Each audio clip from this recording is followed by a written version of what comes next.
Welcome to another edition of the Inspired Stories podcast, where leaders share their experiences so we can learn from their successes and be inspired by how they've overcome adversity. My name is Anthony Codispoti, and today's guest is Joel Carver, President and CEO of the Carver Companies. They were founded in 2013 and are based in Atlanta, Georgia. They focus on executive and task force staffing solutions for the hospitality industry. They help organizations find the right talent quickly while building strong, lasting partnerships. Under Joel's leadership, the company has built a reputation for delivering personalized solutions that drive success for both clients and job seekers. Joel earned a spot on HSMAI's Top 25 Most Extraordinary Minds in Sales and Marketing list in 2007 and received the 2011 Diversity in Business Award. He also served on the HSMAI America's Board of Directors in 2012.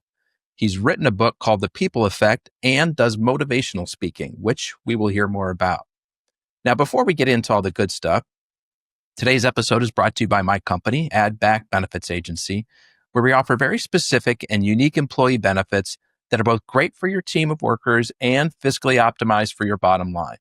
Imagine being able to give your hotel employees free access to doctors, therapists, and prescription medications. It's even good for short-term and temporary workers. And here's the fun part. The program actually puts more money into your employees' pockets and the companies too. One recent client was able to increase net profits by $900 per employee per year. Results vary for each company, and some organizations may not be eligible. To find out if your company qualifies, contact us today at addbackbenefits.com. All right, back to our guest today, the president and CEO of the Carver Companies, Joel Carver. Thanks for making the time to share your story today. Thanks for having me, Anthony. I'm looking forward to it. So, Joel, before starting the Carver Companies, you were working your way up through the hospitality industry. You worked a number of different sales and marketing roles in a variety of hotels. What first drew you into this industry? The easy answer to that is my parents owned a restaurant when I was a kid. And that sort of gave me my first introit. If I think about that, that was sort of my first classroom. Forget college and university, but I think that was my first classroom. But I also sort of say that I grew up in the Blue Room at the Fairmont in New Orleans, which is now the Waldorf Astoria. And that was the place we spent all of our holidays when I was a kid. So Christmas and Thanksgiving and Easter when we celebrated as a family. So that gave me an exposure to a world that I hadn't seen and a different world than the level of my parents' restaurant. It also introduced me to the world of hotels, which is where my love really grew. And so you got a little taste from, being around your parents' restaurant. Mm-hmm. You took holidays in New Orleans where you got to see a beautiful facility there, kind of infected your system, and you decided to get your first job in the hotel industry. When and where? In 1985, at the Capitol House Hotel in Baton Rouge, Louisiana, I started as a sales manager. The Capitol House was a wonderful historic hotel, although by that time a little down at the heels. It was actually operating as a debtor in possession when I worked there. And I worked for an amazing individual, Ira Babin, who made his world in Louisiana tourism and went on to make a name for himself in the state. But he really gave me my start, and the Capitol House was the hotel where I sort of say I cut my teeth. And what was it that you loved about it?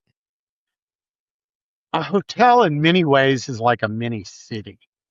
I mean, a full service, and especially the larger hotels, have everything going on that a city would have. They have restaurants, they have bars, they have rooms people stay, they have rooms that people meet, and it has an entire executive team and leadership team that function very much like the leader of a city or a larger organization.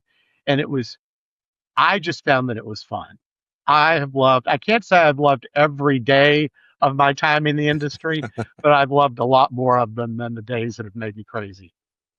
What's one key lesson that Ira passed on to you that you still hold near to your heart today? Stand on the dirty spot in the carpet. Explain. Well, as I said, the Capitol House was tiring at that time. And it was struggling financially. It was a rough time in the industry, but it was also a rough time for that particular hotel. And we had some rooms that had been renovated, some rooms that hadn't. As you give companies or organization tours of hotels, you're not always able to show the perfect situation for everybody. And so this held me in good stead for the rest of my career because it was true whether it was the Capitol House or it was later a five-star hotel in my portfolio. But sometimes there's something that's not perfect. And if you stand on that worn spot in the carpet and you share with people what's going on around them, they're going to focus on you and what you want them to focus on, not necessarily the worn spot that would stand out otherwise. So is the idea that you're kind of covering up the worn spot? I think the idea is that you're focusing on the positive. You redirect their attention. You redirect their attention. You're not hiding the worn spots because that's what we are. We're all a part and parcel of our experiences. So I think you're not hiding it, but you are focusing on what is the positive. Let's pick one other stop along the way before you come to start the Carver companies. Something that was particularly formative for you. I think we'll have to pull that apart. If we're talking about something that happened at the hotel industry, at the actual property level, or something that happened once I moved away from the property level and into the corporate level and into the more global world. Because let's talk more about the corporate level, since that's a little bit of a different transition. That's a little bit of a different transition. I think the biggest thing and the hardest thing for me was during the 2008 economic struggles. I had just joined CSM out of the Twin Cities as their vice president of marketing and sales. And I was charged with making sure that we could clearly identify a return on the owner's investment for every sales effort that we had. And that required really defining a program that measured accountability and performance. And this was an organization that had a great reputation for sales, but in sort of a warm and fuzzy way. And we were going into one of the worst economic times in history, and I had to justify every person on my 100+ person sales team. Yeah. And that required defining returns on their investment and then holding those folks accountable.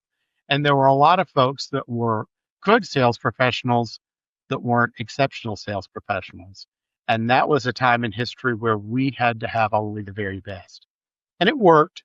We were able to increase market share by 8 points during what's arguably one of the worst recession times in our history. And we did it by focusing on the return on the investment for every individual in the organization. But that had to have been hard. I'm reading between the lines. Sounds like you had to let some folks go. We say today, looking back on it, that there was a time there where I was the most hated man in the Twin Cities. But we did it, and we did it with honor and with integrity because we clearly set goals for every individual. And if that individual was not making the goals, there was an entire process. Could we recast them? Could they work in a different way? Could they focus differently? How could we do that to correct it?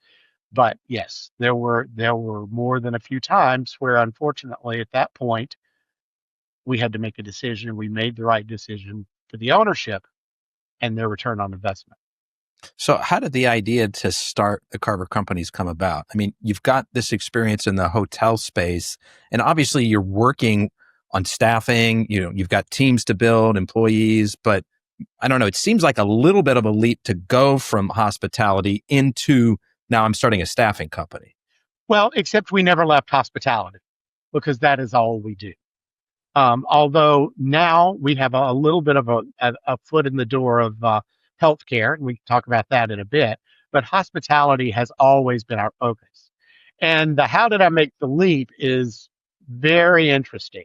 I was reaching a time personally when I had a father that was aging, who was living in South Mississippi, and I was living in the Twin Cities, and it was not just a quick car drive to get from one place to the other.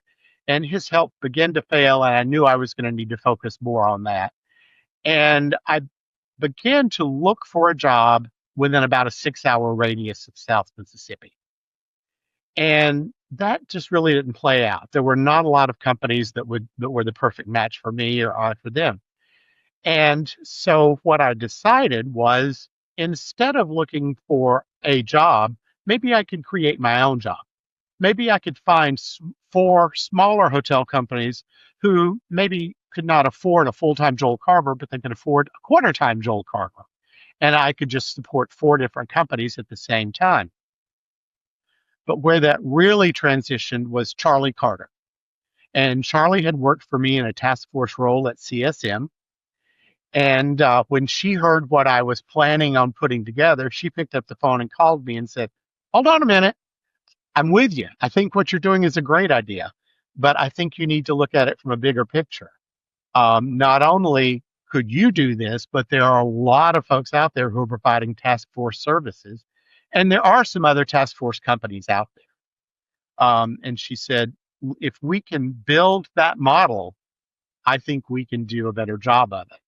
And so that's how the Carver Company started. It started as Carver Hotel Group when we were building the world of how could we provide task force services? How could we provide on-demand services for mid-level management and up in a quick, literally possibly the next day model? I mean, it does seem unusual. I've had the opportunity to interview a lot of great folks on this show that focus on either executive recruiting, right? We find you somebody, and I think you guys do this kind of thing as well. Yeah. And or they focus on, hey, you've got, some frontline folks where there's, quite a bit of turnover in those roles. We help you to supplement your staff. Mm-hmm. But what you're and a lot of those folks can, they'll be ready for work very quickly, right? Sure. And you can fill those roles very fast. But what you're talking about is sort of something in between, where you're talking about you can fill a role very quickly, but this is not sort of like the frontline worker. This is kind of your mid-level manager and up. Yeah. So anything from a front office manager, a front office supervisor, to a general manager or managing director of a hotel. And we do a lot of work with management companies or brands that are transitioning. They're bringing new portfolios in, or they're exiting portfolios from their brand or their management company. But my best example of this is a long-term friend and colleague and long-term client of the Carter companies called me a few years ago and said, "Joel, I've got a rough situation coming up.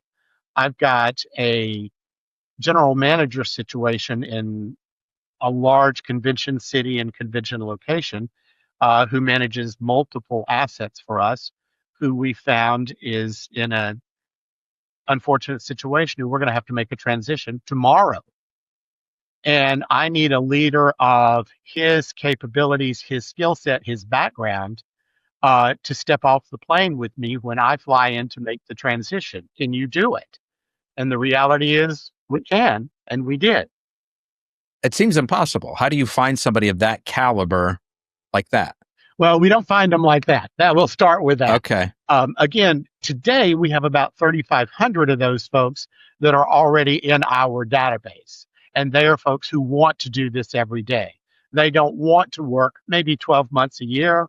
When we first started, I used to say there are a lot of people that look a lot like me out there. Folks that had sort of earned their street cred.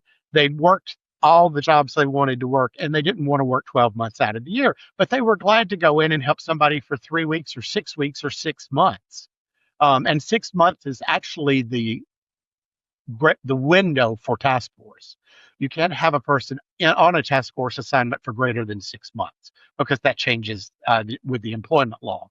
So you can go up to 5 months and 29 days, which is our longest assignment. And so we began by just building that core together and looking for those folks, and folks ended up coming to us. Carver started with relationships, and it started with a lot of the folks that I'd worked with in my career, or Charlie had worked with in her career, that had reached that point. Now things have changed. It's a different world. So yes, there's still a lot of folks that fit that model, but there are a lot of folks of a younger generation who have more of a gig mentality. You know what? I'd like to be in San Francisco for 3 or 4 months working there. And once that assignment's over, gee, let me hold my hand up for an assignment in New York or Miami or New Orleans or Omaha for that matter. So um, we do have a full recruiting team that focuses on making sure that our wheelhouse is full every day. But more often, people come to us than we have to go out looking for and saying, this is something I want to do. How do I do it? And it has to be the right person and the right personality and the right skill set. And they have to have the right desires and goals. And so you've got a database of these folks, and they may be placed. Let me see if I understand this, because there's this 6-month threshold where something changes in terms of employment law.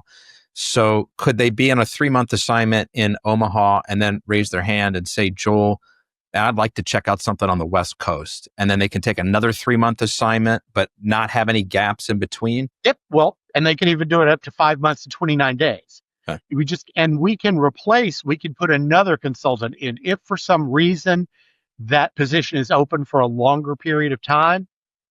Although our guidance is if something's going to be open for longer than 6 months, unless there's an extraordinary situation, then we really want to engage our executive recruiting team. And we want to help them do a permanent fill for it. Because task force is not designed to be a permanent fill.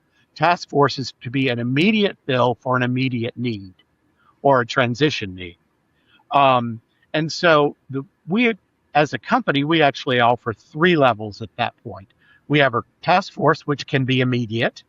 We have executive search, which is based out of our Twin Cities location, and Peggy Olson leads that division. And we also have a hybrid model, which is task to perm. If we have a consultant who would be willing to consider a full-time position, and then we have a request, which we know is going to move into a full-time need, we could actually assign the right task force person there. That's kind of a task to perm. So they can spend up to 5 months and 29 days as a task force person. And then if it's the right fit, the hotel or hotel company can just simply make them an offer to come on full time. And at that point, we don't charge a recruiting fee or an executive search fee or anything like that. Oh, wow. It's just, this person spent a lot of time with us, and you as a client have had them there for a period of time. If it's the right fit for you, we're going to bless that and say, go on with it. I mean, I think that says a lot about what you were just touching on before. Relationships has really meant a lot to your business to get to this point. Can you say more about that? I can. And I can say it also forced my hand and made me start the company about 45 days sooner than I planned on it. Okay. Let's hear about that. So we decided in May that we were going to launch Carver Hotel Group in May of 2013. And Charlie Carter and I had built the model, and we brought Susan Hart, who would become our CFO. Susan and I had worked together in Florida when I was the SVP of marketing for Visergy, and she was the CFO down there. And Susan was now then being a stay-at-home mom in Atlanta. And we brought Susan in and she was the one that really helped us build the foundation financially of the company. How are we going to do that? And make sure we did it in a really fundamentally solid way. And so we had planned on launching the company in the middle of September. And relationships being what they're being, Mark Carrier, who leads the BF Saul Company Hotel Division out of DC, that I'd spent 7 years working for, knew what I was doing. He was one of the mentors. He was one of the people I reached out to when I said, this is what I'm thinking about doing. Walk me through how you would respond to this. And he said, we'd respond really well. And this was in May. And about the 3rd week in July, he called me and he said, I know you're not ready to do this, but I need a director of sales for the Holiday Inn Dulles Airport, and I need them next week. Can you do it? And I said, let me get on the phone to Charlie and see what we can do. And Charlie actually agreed to do the assignment herself. And we launched the first week in August, some 6 weeks earlier than we planned. And you were able to fill that spot in a week without having sort of your systems and your processes and everything set up and ironed out. This was just a one-off, like, I got to be ready. We did not have those in place yet. we barely had banking in place. And one of the models that has really set us apart from the other organizations that do task force, this was Susan's idea in the early stages, and it stood us in a really good stand, is when a task force consultant supplies their um, invoice for the service they provided for the previous week. If they provide that invoice to us, so it's for their services, it's for any expenses, if they've had to have cabs or, other expenses they've had, anything they invoice us on by midnight on Monday, and this has been true since day one, and we are still, I believe, the only task force organization in the U.S. to do this. If we receive their approved invoice by midnight on Monday, the money is in their account by Friday morning. Okay. And every other task force in the organization was paying invoices on a 2-week cycle was the best. And the worst was we were seeing them pay them 6 weeks later.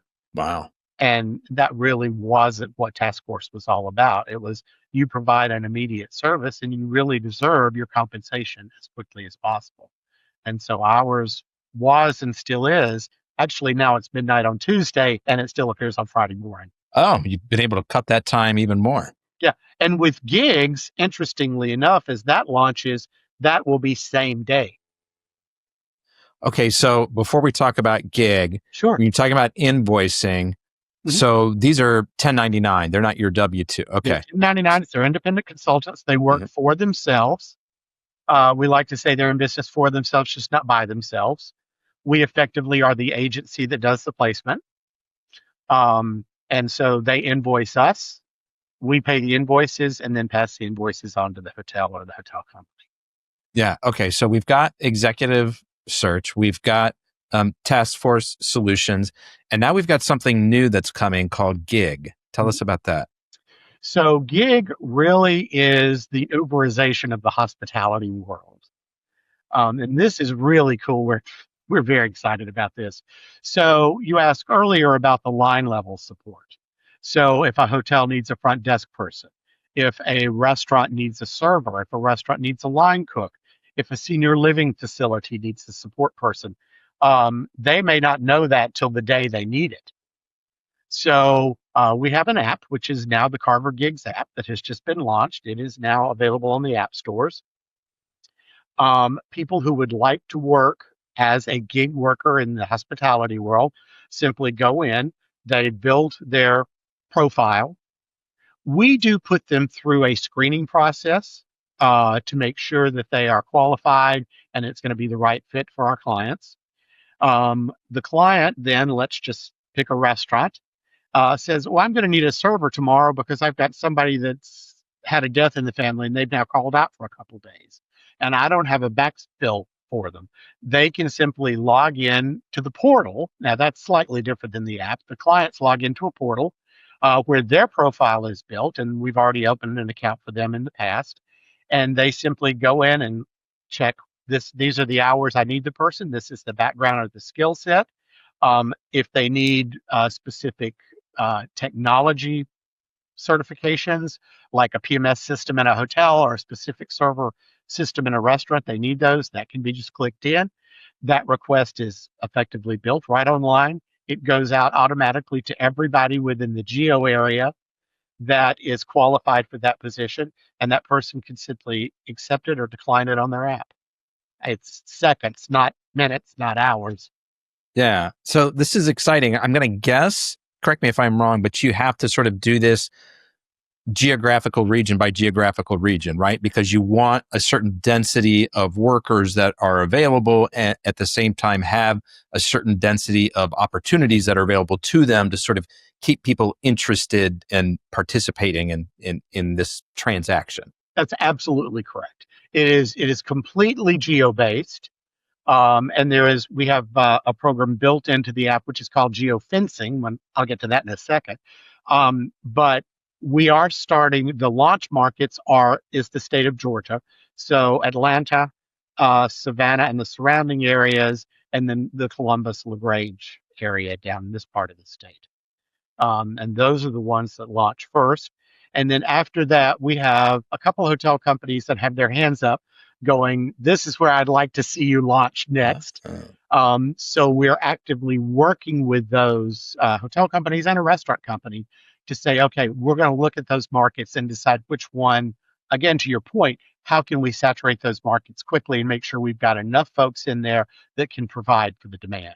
So we have to make sure the supply exists for the demand. And if those work, then we'll begin to move into those markets. So I think you just answered the question that was rattling around in my head, which is chicken, egg, which comes first? And I think you've got to have that relationship with the hotel, with the hospitality center, with the senior care center to say, hey, we want this. Please, we're raising our hands, bring it here. And then you guys can go and whatever it is that you do to recruit the workers to bring them into the network afterwards. That's sort of part two, right? So that's a 1-step, 2-step, and I want to go back just a little bit. Our position is that is the first step we are taking. So as we look at other markets, we have about 22 other markets identified that we believe are the next stages after the Georgia market launch.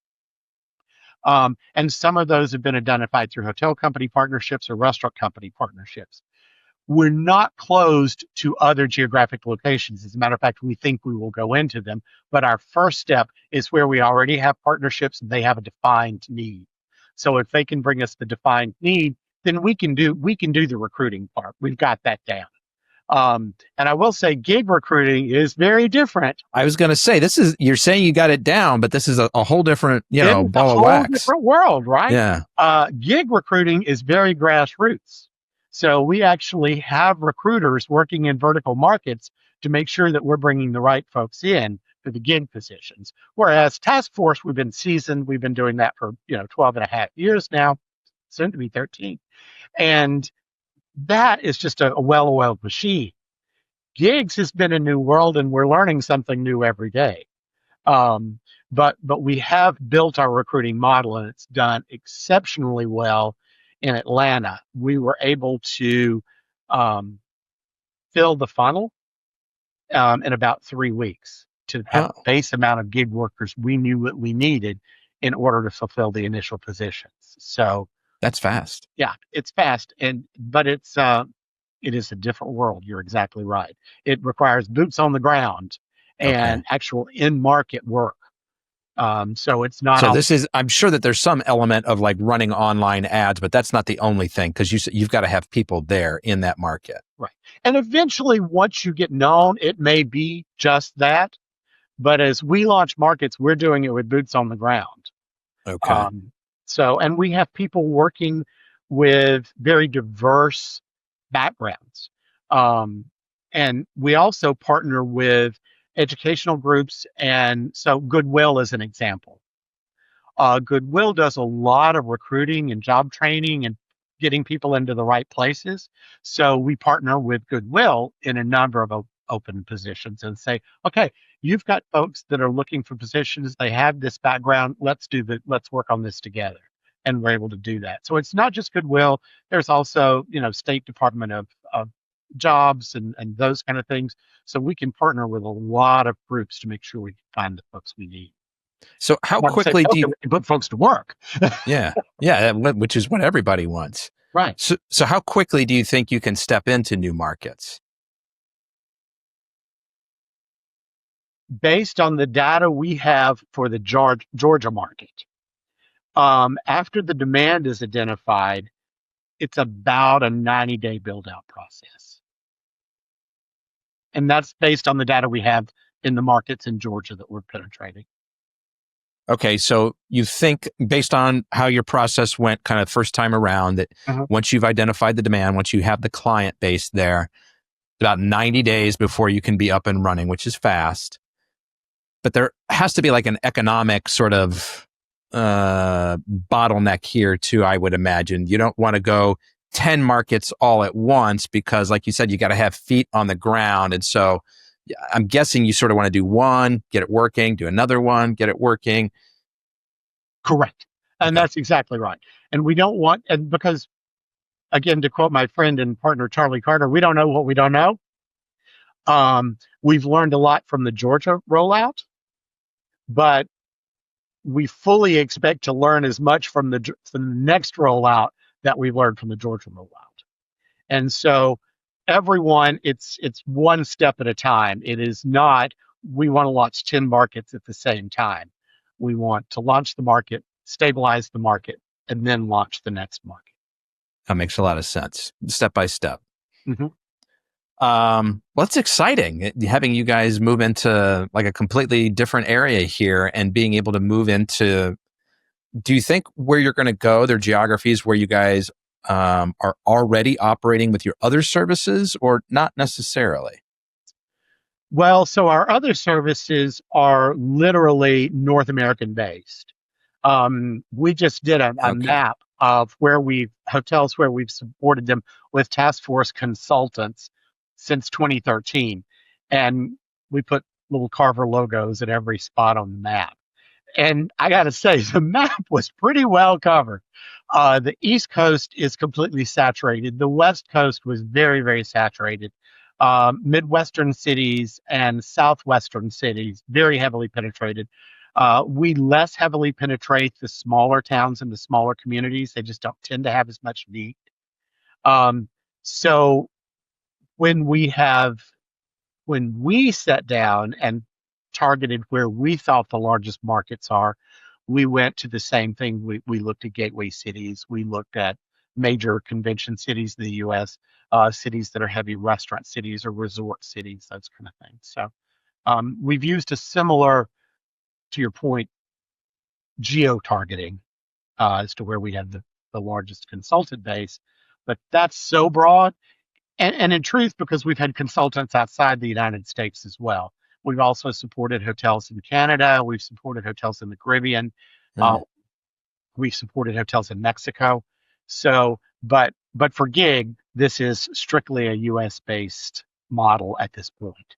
Because at this point, with the gig setup, I'm going to guess they're your W-2 employees then. No, the gig setup will also be 1099. Oh, also 1099. It is, again, if you very much think of, say, the Uber model or the Lyft model where they're providing drivers and services, okay, ours is providing people. And it's just a short-term model. And again, where they have to be in business for themselves, just not by themselves.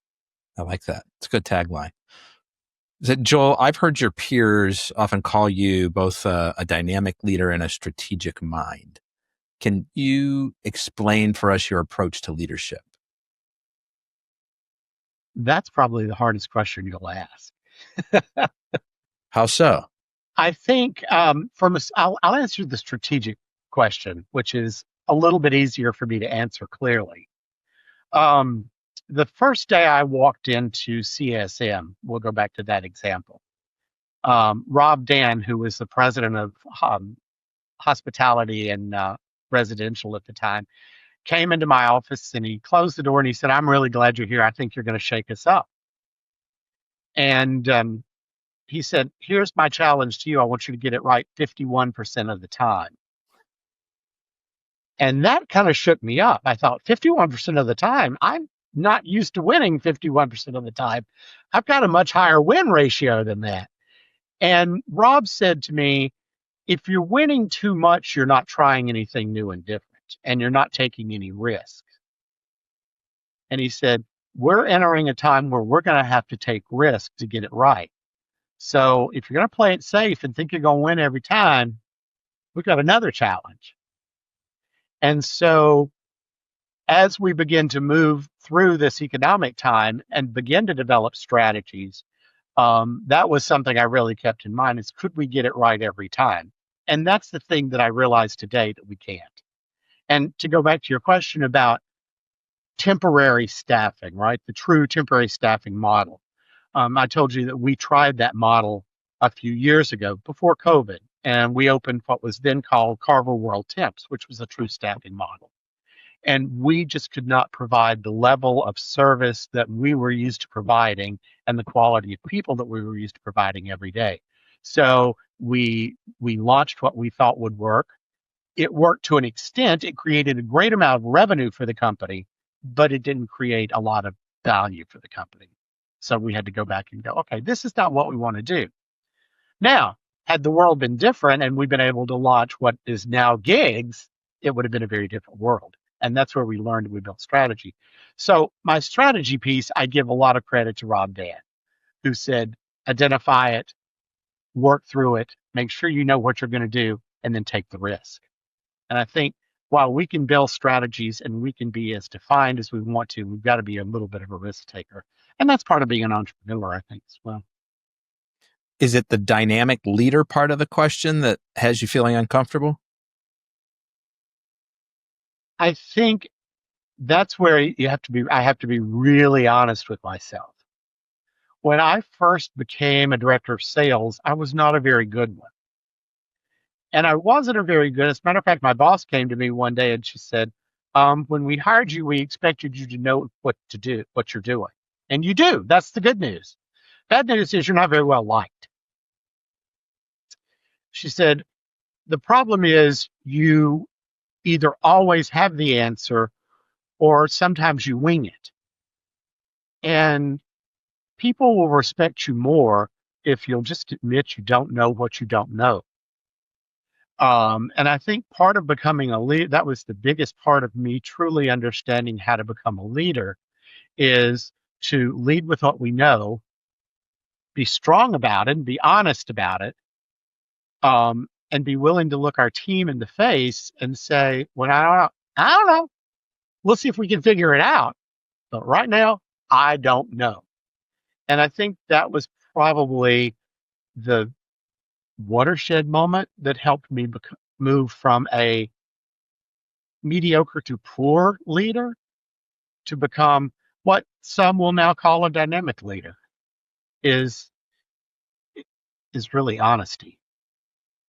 It's also meeting people where they are. Well, and I think that's a great example there. And I'm glad you shared it, Joel, because it's a good reminder for folks that just because we're not amazing at something right out of the gate doesn't mean that we can't be, right? It's this difference of a growth mindset versus a fixed mindset. If you had been in a fixed mindset when somebody said, hey, you're not very well liked, there are parts of this that you're not doing well, then you would have just thrown up your hands and said, well, that's just how I am. That's just how this is going to be forever.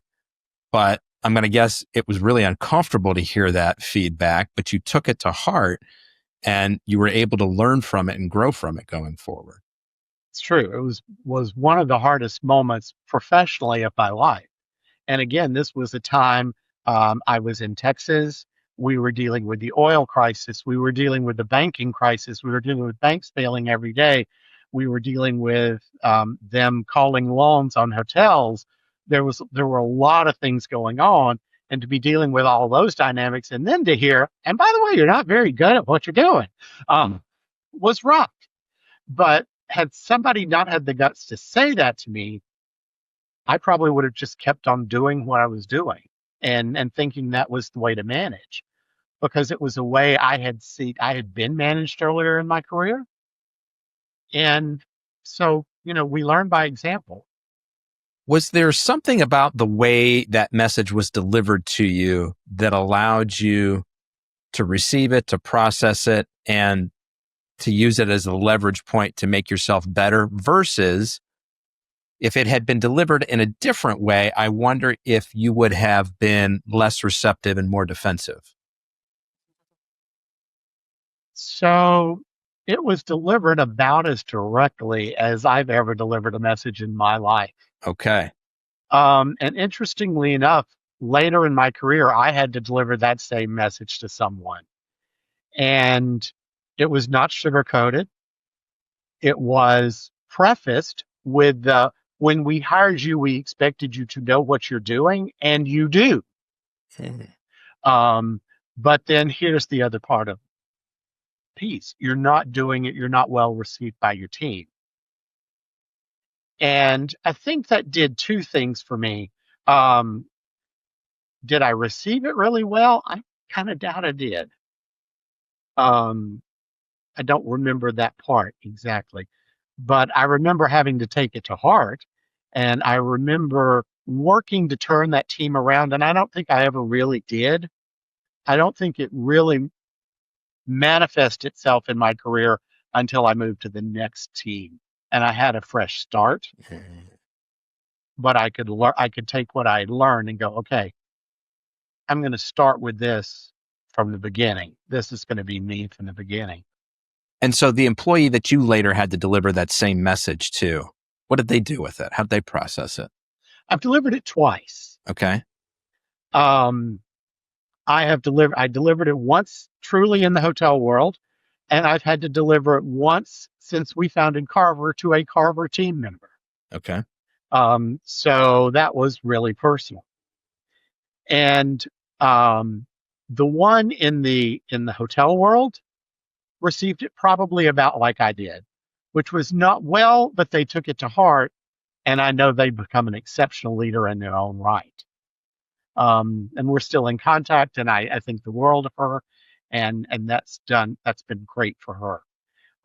Unfortunately, on the Carver side, in early Carver years, we had a person who had the same issue, and she was on a client facing role with Carver, and we had to sit down and have the very same conversation. You're really good at what you do, but nobody likes you. And she did not ultimately turn out to be a long-term player for Carver. Okay. So part of what I was trying to get at with those follow-up questions is I'm curious if it's the delivery that really matters or if it's more the recipient and how they're wired. And I know we're talking about a very small sample size here, but I'd be curious to hear your opinion. Well, since I don't think I delivered the message any better than it was delivered when it was delivered to me, I suspect it's the recipient, and it's how what the recipient wants to do and how they want to engage to really figure that out. I don't think I have the best answer for you on that one. Well, again, it's a small sample size, but if we're sort of judging based on just, those few examples, I would tend to agree with you that it's more about how the recipient is hardwired.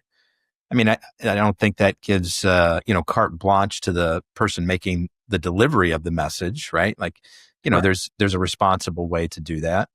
But yeah, these are the things that fascinate me is sort of, the human psychology behind why some people seem to take one, hard piece of feedback like that and go one positive way with it. And somebody else takes it and can't use that as a leverage point for themselves.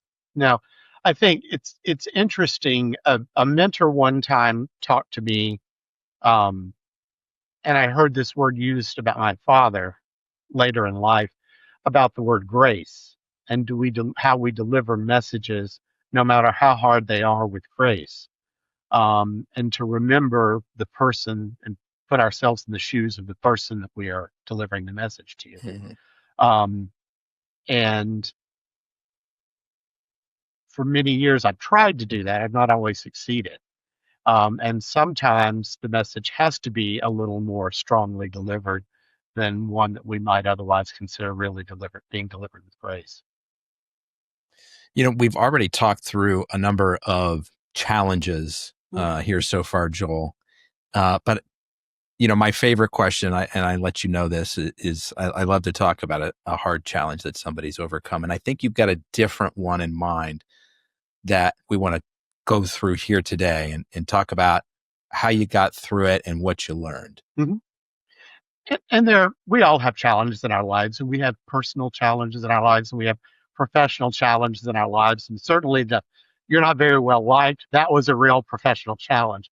But the one that was hardest to me is one that I have to set the stage with.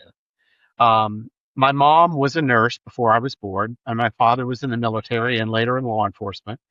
And they decided to open a restaurant in a small town in South Mississippi. They did it right after they had built their dream home. And the restaurant was not an immediate success. It was very much a long-term success, but not an immediate success. And they found themselves in a significant financial situation where, quite honestly, they were about to have their home repossessed. And they had to make the decision, Do we try to save our home or do we save the business? And they made the decision to save the business and let the home go. And they did it. And that has always been a story that's been in the back of my mind. And I know how hard it was for them. And ultimately, the restaurant they opened was a wonderful success. And it certainly allowed them to do all the things in life they wanted to do. And it paid for college for me and for cars in high school and all those kind of things. But not until after they had gone through that really rough foundational moment.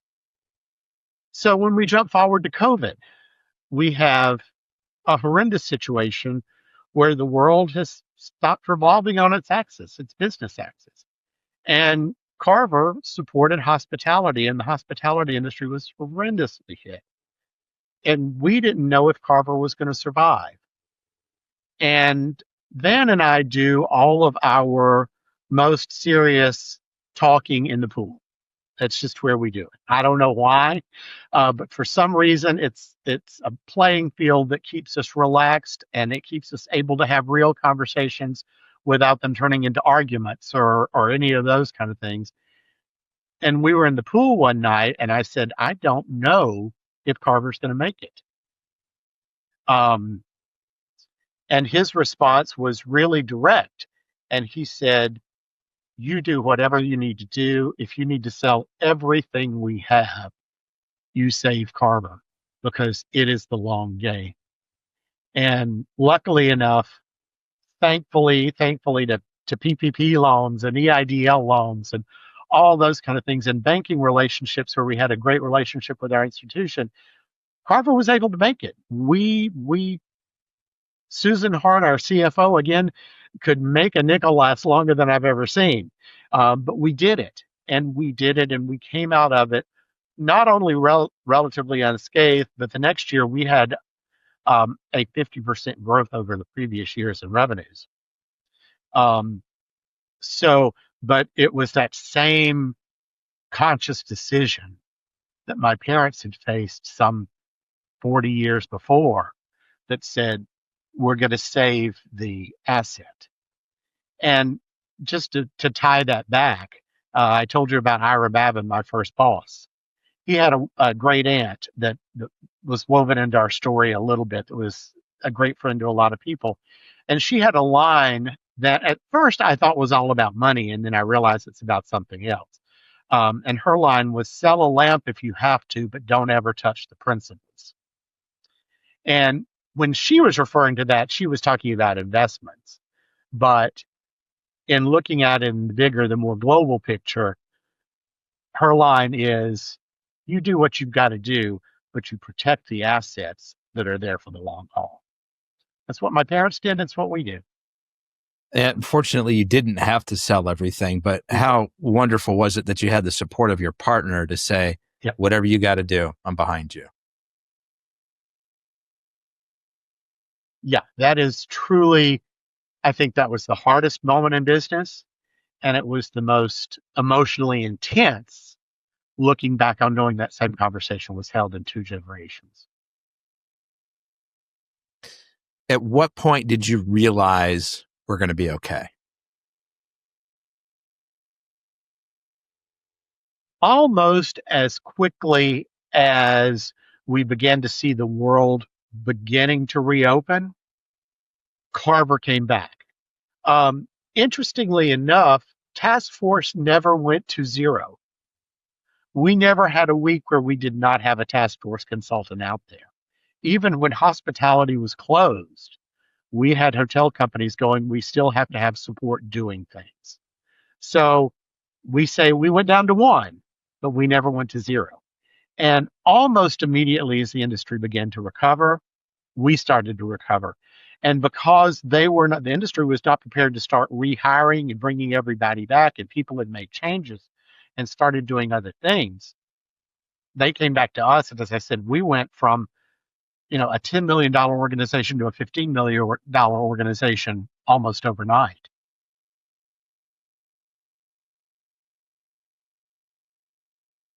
Let's, where do I want to go? I want to talk about your books. Okay. So, You wrote already, there's a book available called The People Effect. I co-authored that with Mary Weber, who was Mary and I became friends when we worked at CSM. She was the vice president of human resources, and I of sales and marketing, and we began to work together, and that developed a friendship. And when later we were both gone from CSM, we started talking about we'd like to partner on something together. And that was the job. The job was, how do we write this book? How do we come together? And The People Effect was an interesting book, and it was written from two perspectives. It was written from a fictitious person perspective, in that we have characters that play all the way through the book, and we see them work through real world scenarios in hotels. And then we come back in real technical and application processes of how do you support that, and complete with forms and resources that help people manage people and to find the best of the best and keep the best of the best. So like a workbook in some sense. It is. It's a little bit. It's a little bit of a fictional story with a workbook combined in it. It did very well, but it did publish right before COVID. We've just sold out of the first printing, and I think we've decided it's still available online. It's still available in Kindle. It's still available in Barnes and Noble online and some of the other online applications. I don't think we're going to go back through another printing of that particular book, because the world has changed so much since then, that there's still a lot of fundamental good work there, but I think we'd have to rewrite it before we republish that one. Pull out one thing that's changed that would kind of make the content a little bit dated, if you will.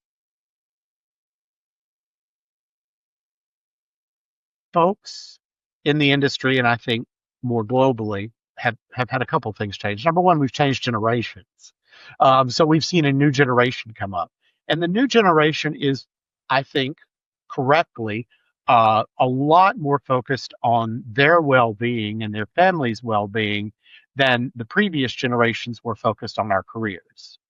I look at my generation, and we were focused on career, and family took a second position in a lot of ways. The younger generations are doing, I think, a much better job of saying, I'm going to take care of me and I'm going to take care of my family, and my job is the conduit to accomplishing that. So we really have to look at those relationships differently. And I think that's one thing that we would do is we talked a lot about millennials in that book. And that was completely accurate and completely on point. But there are a couple other generations that are coming into play now, and we'd have to go back and say, we're not just focusing on millennials, we're talking about other generations as well, and how those generations are going to interact, and how they're going to support themselves and their families, and how they're going to intertwine that with their careers. And I think that's part of the reason we're seeing the gig economy the way it is. And I personally believe that we're going to see, over the next 24 to 36 months, a lot more focus on the gig economy and a lot lighter focus on what we would consider traditional employment. Oh, interesting. Is that specifically in the industries that you guys are anchored in, or do you see that just sort of big picture outside of that as well? I see a big picture outside of that. I talk to a lot of folks who support staffing or employment or gig in a lot of industries, and I'm seeing them work more and more and more. Even in our town of LaGrange, Georgia, which is a town of about 35,000 people, we are very heavily dependent on the automotive industry. And I see a lot of that beginning to float into the automotive industry. It's not a world I play in, but it's a world a lot of colleagues play in. Interesting. And so these folks who want to transition into more of a gig where they work when they want to, kind of a thing, what's the thought process behind benefits, insurance, retirement? How are people wrapping their heads around that? Well, there are a lot of things. And then part of that is your organization, right? There are professional organizations that they can become members of, and they can look for support in that way. So how do I get health insurance? How do I get medical insurance or vision insurance? How do I get the typical things that we think of as employment resources, right? For many years, thinking of my own career, I could, if I needed, I would certainly get health benefits through my employer. Now we have to look through partner organizations or associations that can provide and can help folks find, again, health insurance, and even as deep as going to retirement planning. Because now the world is very different today than it was in our parents' time. In our parents' time, there was a pension plan. In our world, there were not, largely in the corporate world, pension plans. Some companies still had them, but in hospitality, we focused on 401ks. And how did we build our retirement that way? And so now we're looking for other organizations like yours, and I see a lot more partnerships coming on, and I see a lot more ability for folks to make um, personal empowerment decisions. Yeah. That I think is not without its challenges, because people are going to have to make informed decisions and the right business decisions. And just because we're good at doing something doesn't mean we're good at the business side of making those decisions ourselves. Yeah, and I hear that from a lot of guests, from a lot of clients that you know, even when they've got sort of those W-2 employees, they're not gig workers. They're, they have a hard time explaining to them and helping them sort of see that this is the right path forward. And so for folks who are sort of on their own, I could see that being an even bigger challenge. But it'll be interesting to see how this unfolds in the next 2 to 3 years, like you said. It will. And seeing now, delving into the gig worker piece, and a little, we saw this a bit when we tried the staffing model. The amount of the American population that is unbanked, that's a very rudimentary thing. We think, oh, well, you just try down to the bank and open a checking account. Well, no. First of all, we're seeing a generation that doesn't relate in the same way to brick and mortar banks. We're also seeing a number of people who, quite honestly, don't qualify to be a traditional banking customer. And for as many years as we've been able to do that, we've worked with financial institutions and other professional organizations to say, okay, how can we provide the services to these independent consultants or the resources to them so they can make the right decisions for themselves? Well, I understand that you're working on a new book, Joel. We ready to talk about that yet? I think we're as ready as we're ever going to be. Okay. Well, what's the inspiration? Is there a title? What's this book about? There's a title, and the title is the inspiration. But to do that, I have to set a stage and go back to my family.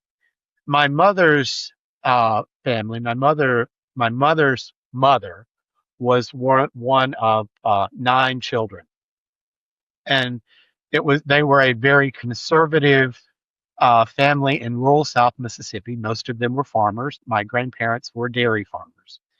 And this family, again, in so many ways, were conservative, but they had a saying in this family. And that saying was, peace is about to cease and all hell's going to break loose.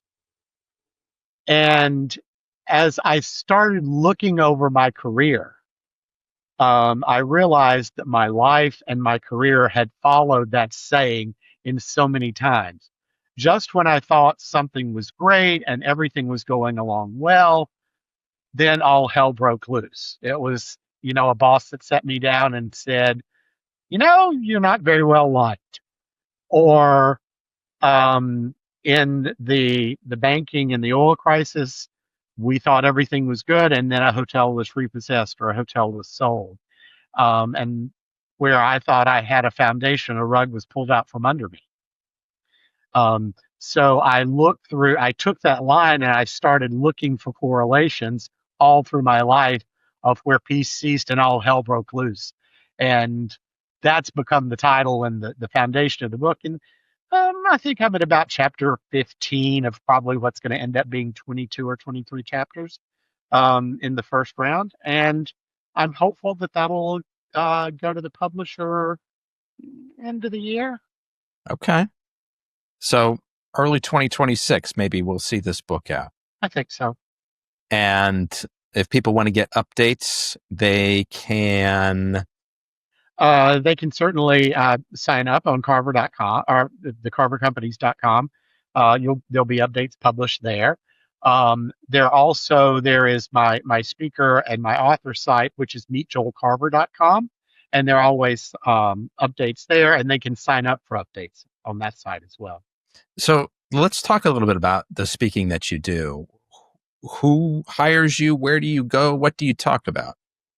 So it's interesting. That has turned out to be a much more entertaining, no pun intended, piece of my life than I really thought.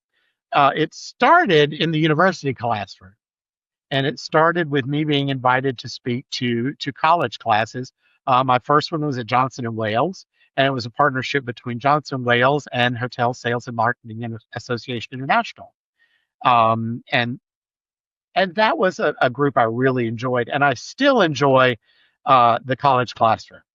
This year, I got to work with the State College System of Georgia and work with some groups there and speak to them, and that was a lot of fun. But I also now get to speak to hotel brands.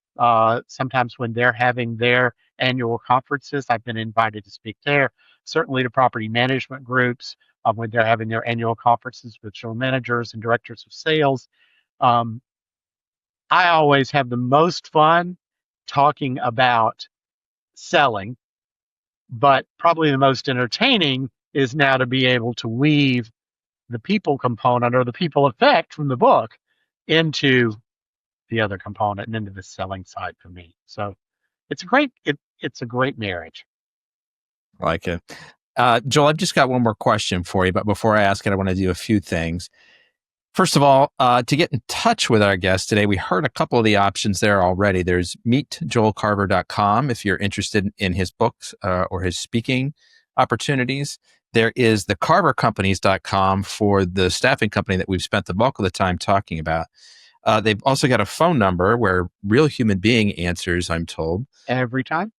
And the number for that is 404-254-3130. Again, 404-254-3130. We'll include links for all of this in the show notes, but in case you're driving and you're listening and you've got a good memory, 404-254-3130.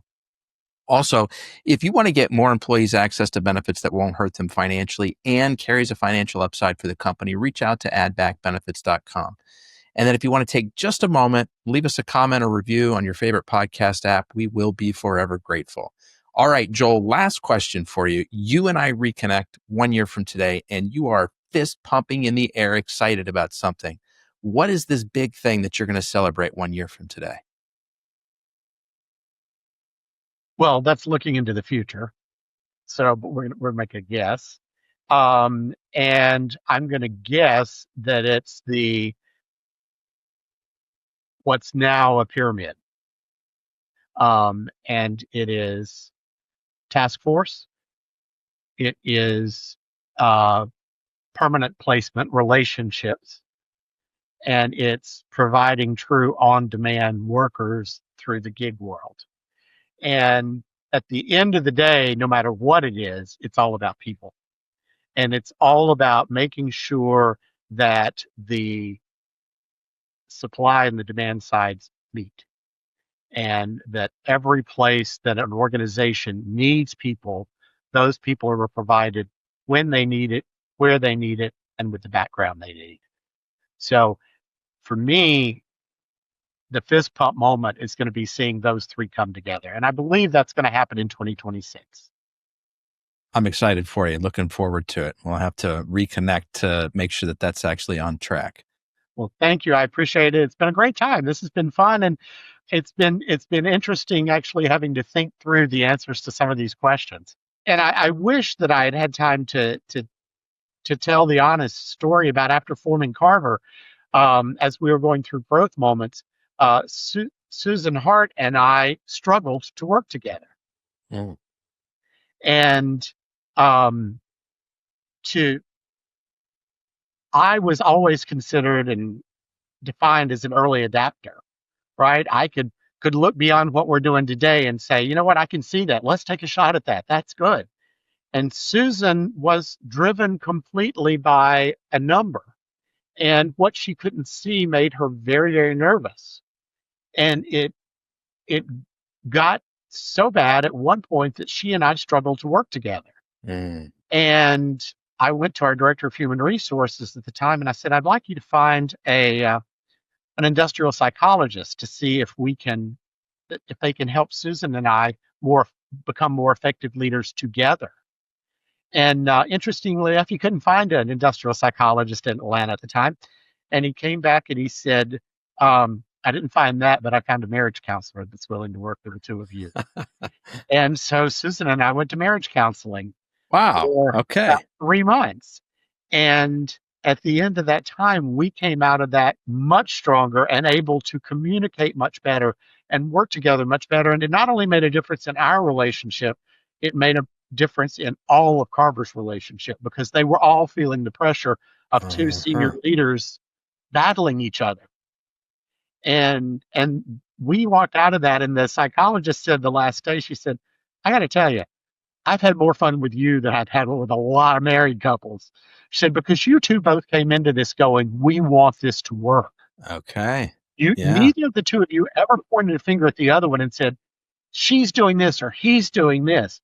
You both came in and said, how do we look at ourselves to make the change? And when we walked out, she said, I feel great about the two of you. And the company responded to that. And people came up to us and said, it's a whole different world seeing the two of you interact together now than it was before this. So at its core, was it mostly about each of you figuring out how to talk in the other person's language? Like, how can I communicate my vision in a way that you can understand it or not? I think it was more fundamental about how do we meet the needs of the other person in relationship to ourselves. Okay. So as another boss of mine used to say, when I ask you what time it is, I didn't ask you how to build a clock. It's important for Susan, when I ask her for a number, to build that number logically and justify each piece of that number. That's not important to me. Mm-hmm. What's important to me is if I say, what's our gross margin for this month? I'm looking for an answer. I'm looking for a number, right? I don't need to know every component of that. Gotcha. What Susan needs to be able to say and to articulate to me how she got to that number. So part of that was I had to learn to have the respect for Susan to let her work through the process. But Susan had to learn how to answer the question by telling me what time it was and then saying, now I'd like to walk you through how I got there. Gotcha. If you're ready to receive it. And I had to be ready to receive it. So we both had to learn to meet each other where we were.